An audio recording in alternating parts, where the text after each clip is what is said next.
ये मेरा देश है और इस देश में हिंदू मुस्लिम के नाम पर जो लड़ाई करेगा वो देशद्रोही है, वो राष्ट्रद्रोही है और इसको यहाँ से भाग जाना। इसकी माँ को तो शर्मिंदा होकर मर जाना चाहिए। ऐसे कपूत को पैदा करा जो अपनी ही कोख को गाली दे रहा है कि उसकी माँ को पीट के काम लेना चाहिए। कि मैं संविधान नहीं मानूंगा, वो तो सिर्फ भारत को छोड़ के ही चला जाए, ठीक है। दूसरी बात है हिंदू राष्ट्र की।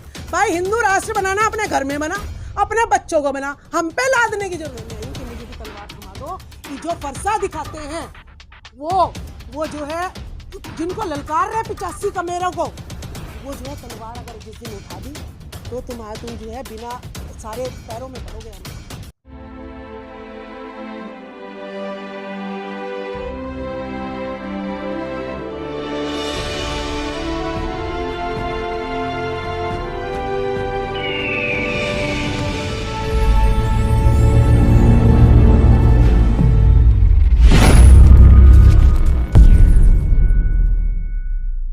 नकली जो लेप है वो चढ़ा नहीं पाएंगे। और मैं कहती हूँ इस देश का उद्धार तब तक नहीं होगा जब तक हिंदू मुस्लिम चलेगा। हिंदू यहाँ पे कोई है ही नहीं। यहाँ पर जो है अगर कोई है तो बौद्ध धर्म जो है यहाँ पर है। यहाँ हिंदू मुस्लिम जो है इस नाम पर बंटवारा इस देश का आप रोक देना चाहिए। और मैं तो कहती हूँ मुस्लिम भाइयों से भी कहती हूँ कि ना अपने आप को हिंदू कहो ना मुसलमान कहो, अपने आप को भारतीय कहो। जब तक आप भारतीय नहीं कहोगे तब तक ये स्वर्ण जातियां, ये 85% का शोषण जो है होता रहेगा। हम हिंदू मुस्लिम नहीं, हम भारतीय हैं। आपने एक बात कही कि ये तो असल में बौद्ध राष्ट्र है, तो क्या बौद्ध राष्ट्र बनाने की भी आप मांग कर रहे हैं क्या? देखिए हमारे संविधान में बाबा साहब अम्बेडकर ने लिखा है हर किसी को अपना जो है कोई भी धर्म वो मान सकता है, अपने घर में कुछ भी करो। यहाँ पे लोकतंत्र है, उसकी कोई रुकावट नहीं है। अगर किसी को बौद्ध धर्म क्या है? बौद्ध धर्म तो सच्चाई है, वो प्रकृति से जुड़ा हुआ एक धर्म है जिसमें कहते हैं निर्दोषों की हत्या नहीं करनी चाहिए, शराब जो है आप ना पीजिएगा, चोरी मत करिएगा, पराई स्त्री के साथ व्यभिचार नहीं करिएगा। जिस दिन इस चीज को फॉलो कर लिया जाएगा कि पराई स्त्री के साथ व्यभिचार ना करे, हमारी 50% जो महिलाएं हैं उनके घर आबाद रहेंगे। नहीं तो पति चोर, तो राखी सावंत ने भी इल्जाम लगा दिया है कि यहाँ पर इतनी सारी महिलाएं हैं जो पति चोर है।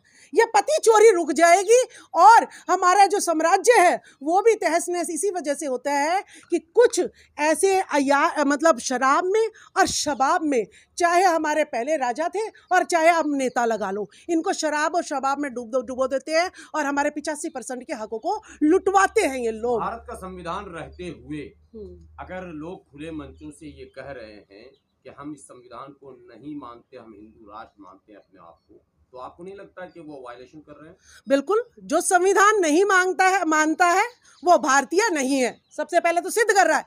जो ये कह रहा है कि मैं संविधान नहीं मानूंगा, वो तो सिर्फ भारत को छोड़ के ही चला जाए, ठीक है। दूसरी बात है हिंदू राष्ट्र की। भाई हिंदू राष्ट्र बनाना अपने घर में बना, अपने बच्चों को बना, हम पे लादने की जरूरत नहीं है, ठीक है। बाबा कह रहे हैं कि पासपोर्ट वो लोग बना लें जिन्हें हिंदू राष्ट्र स्वीकार नहीं है। नहीं, हम कैसे पासपोर्ट बना लें?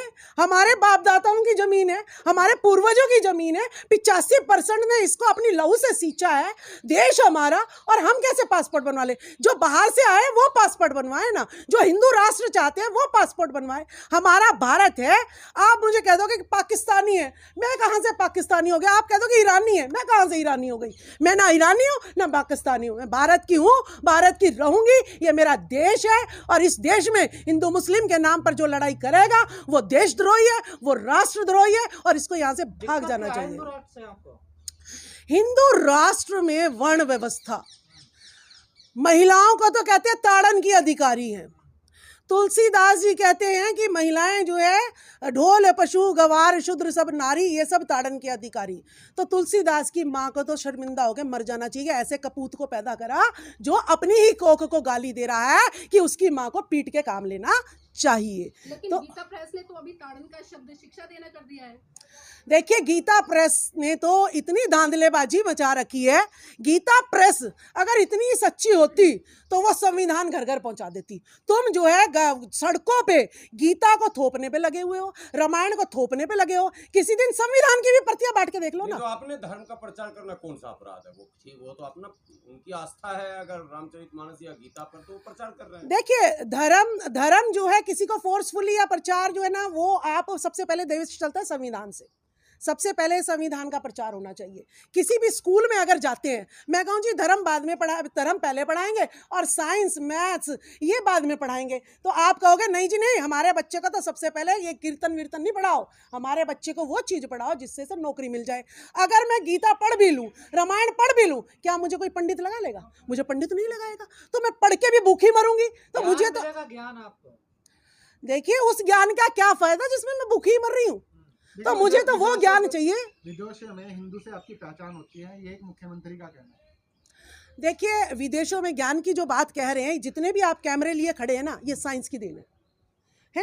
कैमरे लिए खड़े हो आप, माइक लिए खड़े हो, चश्मा लगा रखा है और कोट पैंट पहन रखा है, ये सारी मशीनों से बन रहे हैं, यानी साइंस। किसकी ज़रूरत है साइंस की?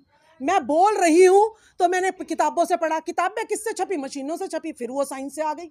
मैं खेती कर रही हूँ तब किसे साइंस चाहिए? तो हर चीज़ में साइंस चाहिए, तो धर्म कहाँ से आ गया? धर्म तो उनको चाहिए जिनके हाथ पैर काम नहीं कर रहे हैं। धर्म के बिना उद्धार नहीं है आदमी का। देखिए हमारा तो उद्धार जो है शुरू से लेकर आखिर तक हमने मेहनत करी है, शिक्षा ली है और कमेरा वर्ग है, कमेरा कमाई के की है, पैसे है हमारे पास ज्ञान है, हमारे पास संविधान है, हमें सब कुछ मिल रहा है। और अगर मैं धर्म की बात करूंगी तो धर्म की तो बात यही होगी जैसे रामनाथ कोविंद जी की, जो देश के प्रथम नागरिक होते हुए भी मंदिर से निकाल दिए गए, ऐसे कुछ मुंह पे जूते लगेंगे। धीरेन्द्र शास्त्री हिंदू राष्ट्र की परिभाषा भी दे रहे हैं, यज्ञ करवा रहे हैं। वो देखिए धीरेन्द्र शास्त्री तो देखिए मीडिया जिसके साथ में है, वो 25-26 साल का लड़का, उसको सारे उसके चरणों में लेट रहे हैं। कितना दुरुपयोग जो है मीडिया का हो रहा है। और जो गुरु ज्ञान देता है, ट्रेनिंग देता है, उसकी कोई प्रचार इसमें नहीं होता है, सिर्फ नकली बाबाएं।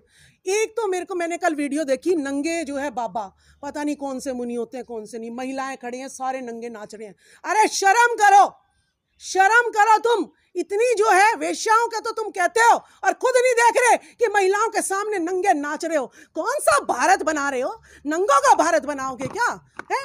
नंगों का कि तुम भी नंगे और हम भी नंगे, तुम भी नंगे नाच रहे हो, चलो तुम भी नंगे हो जाओ। हमें ऐसी धर्म गाथा नहीं चाहिए, हमें ऐसी चीज़ें नहीं चाहिए। और अगर धीरेन्द्र शास्त्री इतना ही वो बन रहा है तो धीरेन्द्र शास्त्री सबसे पहले तो मुझे ये बता दे कि इतने हमले हमारे चाइना भी बॉर्डर हमारे एक्वायर कर रहा है हमारा एरिया, हमें बता देना कहाँ कौन सा दुश्मन छुपा बैठा है, हम जाके पुलिस वाले जो है हमारे सिपाही जो है उस पर धराशायी कर दे। हैं इतने पुलवामा अटैक हो रहा है, कहीं कुछ कोई सा अटैक हो रहा है, ये अटैक होना बंद हो जाए। अगर ज़्यादा जादूगरी जानता है, सबसे पहले कल एक पंडित की बात आई, महिलाओं के भूत निकालते हैं। कल एक पंडित की बात आई, कहता जी उसका बेटा ना क्रैश में होके मर गया। मैं कहा बताओ भाई, पंडित का पोता क्रैश होके मर गया हवाई जहाज, बताओ उसने उसकी कुंडली नहीं बनाई क्या? है पता कर लेता कि मेरे बेटे का क्रैश होने वाला है तो उसको मिस कर देता। तो कौन सा चमत्कार माने? जो उन्हीं पर नहीं चल रहा वो चमत्कार माने क्या हम लोग? तो शास्त्री का भाई धमकी दे रहा है आप लोगों को, देखिए तमंचे की नोक पर। देखिए धीरेन्द्र शास्त्री संत और उसका भाई को ही नहीं संभाल पाया, वो आतंकवादी। बताओ मैं अगर तलवार उठा लूं, मैं कहूँ भाई मैं तो मौर्य साम्राज्य की हूँ और हमारे पूर्वजों ने तो तलवार उठाना सिखाया, तो ये हमें आतंकवादी कह देते हैं। जैसे स्वामी प्रसाद मौर्य जी ने सिर्फ यही कहा कि भाई 85% को गाली दी हुई हम बर्दाश्त नहीं करेंगे, उस पर तो फरसा लेके संत खड़ा हो जाता है, 25 लाख की जो है ना फिरौती लगा देता कि भाई जो इसका गर्दन कटवा के। एक तो संत हो आप, तो किसी को मारने की तो बात ही नहीं कर सकते। दूसरा, संत के पास इतना रुपया आया कैसे? ईडी के छापे तो वहीं लग जाने चाहिए। धीरेन्द्र शास्त्री इतने बड़े छोटी सी उम्र में इतने किलों में जो है अपना वो जगह बनाई हुई है और उसके एक वीडियो वायरल हुए, देखो मूर्ख इकट्ठे हो गए हैं। तो हम भोले भाले लोगों को ये मूर्ख कह रहे हैं, इन्हें ये नहीं पता 85 ये मूर्ख जिस दिन जाग गया, ये मूर्ख नहीं है, इसके इतिहास को मिटाया गया है। राजबाला जी, आप शिक्षिका भी रही हैं और आपको अच्छा अनुभव है कि आपने छात्रों के बीच भी रहकर काम किया। क्या लगता है जो शिक्षा व्यवस्था है उसमें कुछ कमी है कि 85-15 तो हम लोग बहुत दिन से सुन रहे हैं? देखिए शिक्षा में कमी ही कमी है। 2015 से पहले मैं पढ़ भी गई, मैंने MSc भी कर ली, बीएड भी कर लिया और मैं टीचिंग भी, मुझे 19 साल हो गए थे। संविधान मुझे पता ही नहीं था क्या होता है, संविधान कभी हमें पढ़ाया ही नहीं गया। सावित्रीबाई फुले कौन होती है मुझे तो बताया ही नहीं गया। बाबा साहब अम्बेडकर कौन है हमें तो पता ही नहीं था। तो शिक्षा में तो कोई भी किताब ऐसी नहीं दी है, उसमें तो मनगढ़ंत कहानियाँ, बच्चों को मोरल स्टोरी में सिर्फ कहानियाँ पढ़ा देते हैं कि भाई ऐसा होना चाहिए, तुम्हें दान करना चाहिए। मैंने पढ़ा अपनी किताब में हिंदी की कि ढोल गवार शूद्र और नारी ये ताड़न के अधिकारी। मैं सोचूं ये नारी ताड़न के अधिकारी ये कैसे हो गया? मेरे को जची नहीं बातें कुछ। इसीलिए मैंने हिंदी ली नहीं, मैंने साइंस सब्जेक्ट चुना कि ऐसी अटपटी सी बातें इनमें लिखी हैं तो मुझे जो है साइंस लेनी चाहिए। मोहन भागवत ने कहा कि जाति पंडित ने बनाई है, इसमें कितनी सच्चाई है? देखिए, बनाई तो जो वर्ग है, ब्राह्मण वर्ग, जिसने अपने आप को ऊंचा रखा है, इस भारत को 85% को नीच कहा इन्होंने, अज्ञानी कहा, और खुद को कहा कि मैं तो भाई बिल्कुल जो है ना धर्म का ज्ञाता हूँ, भगवान के घर से भेजा हुआ हूँ। तो एक जो है डिस्टेंस उसने बना लिया, मैं तुम्हारा गुरु हूँ, मेरे में ही संस्कार है और मैं तुम्हें जो है शिक्षित करूँगा, और इस 85 ने मान लिया, जिसकी वजह से ये आज तक हमें गुलामी बना रहा है। और ये बिल्कुल सत्य है कि सारे पंडित ही ब्राह्मण हैं, सारे पंडित ब्राह्मण हैं। तो ब्राह्मण ने बनाया या पंडित ने बनाया, बात एक ही है। तो किसी भी बात को 85% मानने वाले या किसी भी बात को मनवाने वाले बड़ा कौन होता है दोनों में से? देखिए, किसी भी बात को मनवाने वाला वो बड़ा है, मानने वाले तो नहीं, आप जिस 85% की बात कर रहे हैं, क्या वो 85% दिमाग नहीं रखता है कि सामने वाला क्या बोल रहा है और उनको क्या करना है? देखिए, ये 85 भारत की धरती ऐसी है, ये भारत की धरती किसी का शोषण करना नहीं जानती है। ये 85% किसी का शोषण करना नहीं जानता है। लेकिन अगर धोखे से, अब वो संत राजू दास, वो बनता तो संत है लेकिन वो फिरौती दे रहा है मरवाने की, तो वो संत नहीं है। ऐसे धोखेबाज को पहचानना हमारा कर्तव्य बनता है। तो अगर हम धोखेबाज को पहचान लें, अब सोशल मीडिया है, उससे हमें पता चल रहा है कि राजू दास संत नहीं है, वो एक जो है हत्यारा है, वो फिरौती दे सकता है, इसीलिए मुझे उसके पास नहीं जाना चाहिए। पहले ये मीडिया हमारे पास नहीं थी, हमें असली नकली का पता नहीं चलता था। जिस राजू दास की आप बात कर रही हैं, उस राजू दास ने अपने फरसे से स्वामी प्रसाद मौर्य जी पे हमला किया था, और फिर बाद में कह रहे थे मौर्य सौर्य गाली मुझे, क्या कहना चाहेंगे? देखिए, आज उन्हीं के समर्थन में हम जो है एकत्रित हुए हैं, और बाबू जगदेव प्रसाद कुशवाहा जी को भी जो है गोली मार दी गई थी, और आज स्वामी प्रसाद मौर्य जी पे भी जो है फरसा लेके ये जो है संत महात्मा जो खड़े हुए हैं, ऐसे ढोंगी संत महात्माओं को जवाब देने के लिए मैं तो खुद स्वामी प्रसाद मौर्य से अपील करने आई हूँ कि मुझे भी तलवार थमा दो, कि जो फरसा दिखाते हैं वो जो है जिनको ललकार रहे 85 कमेरों को, वो जो है तलवार अगर जिस दिन उठा दी तो तुम जो है बिना सारे पैरों में पड़ोगे हमारे।